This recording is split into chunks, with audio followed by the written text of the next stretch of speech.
حالات مخيفة وغامضة من اختفاء السفن والطيارات بالطقم بتاعها. اسمع القصة. اهلا بيك في حلقه جديده يا صديقي من برنامج عوده عالم البحار، حيث الاجواء الجميله بحر ورمله والشمس الساطعه. سامحني يا صديقي لو انا لابس نظاره الشمس، بس الشمس حرارتها قويه. حضر بقى ماسكك وفنسك ومعداتك ويلا نختفي في مثلث الشيطان، مثلث برمودا، بوابه زمنيه لعالم تاني موجوده في قلب المحيط. هو يعني ايه نحكي عن غرايب وعجائب عالم البحار او عن عالمنا عموما من غير ما نجيب سيره مثلث برمودا في المقام الاول؟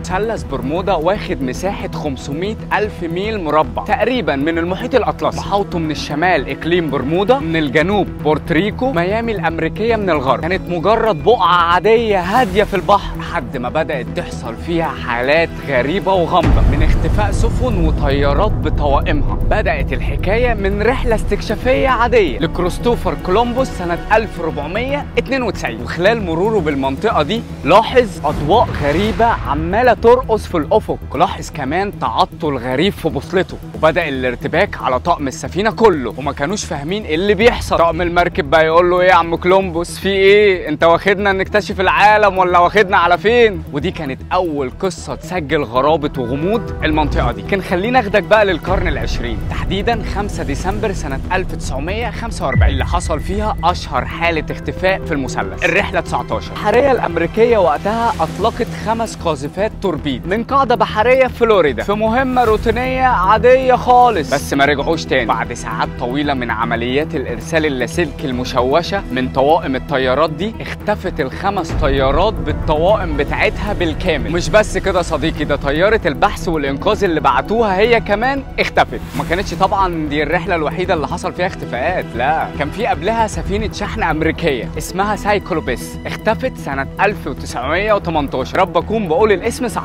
وكان عليها تقريبا 300 فرد. كمان اختفت طيارات تجاريه زي ستار تايجر وستار ارير. ايه يا صديقي اللي بيحصل ده؟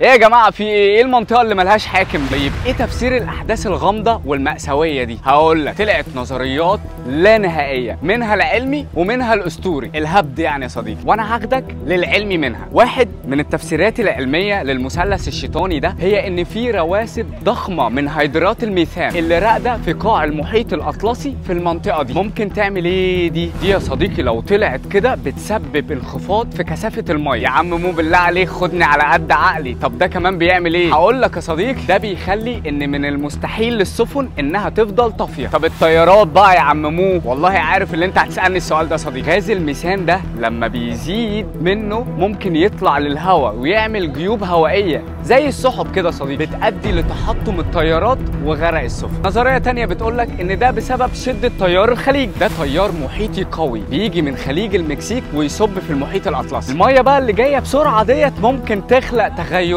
مناخيه تعمل قلبان وتعمل موج عالي وعنيف تخلي السفن اللي هي تغرق. نظريه تانية يا صديقي بتقول لك ان ده بسبب الشذوذ المغناطيسي الغريب في المنطقه ديت، يعني لان كل الحوادث اللي حصلت هناك طيارين ببحاره بطقم المركب بطقم الطياره بلغوا ان في تعطل لبوصلاتهم كلهم على كلام واحد، وده طبعا خلى الناس تفترض ان المجال المغناطيسي في المنطقه دي في حاجه. بس النهارده الاعتماد ما بقاش على البوصلات بس، بفضل التكنولوجيا الحديثه والادوات الافضل والادق والجي بي اس. عشان كده السفن والطيارات دلوقتي بقت بتعدي من منطقه مثلث برمودا من غير اي حوادث. عشان كده حالات الاختفاء دي قلت بشكل كبير. بس يظل يا صديقي مثلث برمودا الشيطاني واحد من اكتر الالغاز الاكثر غرابه، جزء من قوه الطبيعه الخفيه ومغناطيس للغموض واستفزاز كبير لفضولنا للمعرفه والاستكشاف اكتر واكتر. ومين عارف، يمكن بعد كل تقدمنا وتغلبنا عليه الى حد ما يعني يقوم من تاني يفاجئنا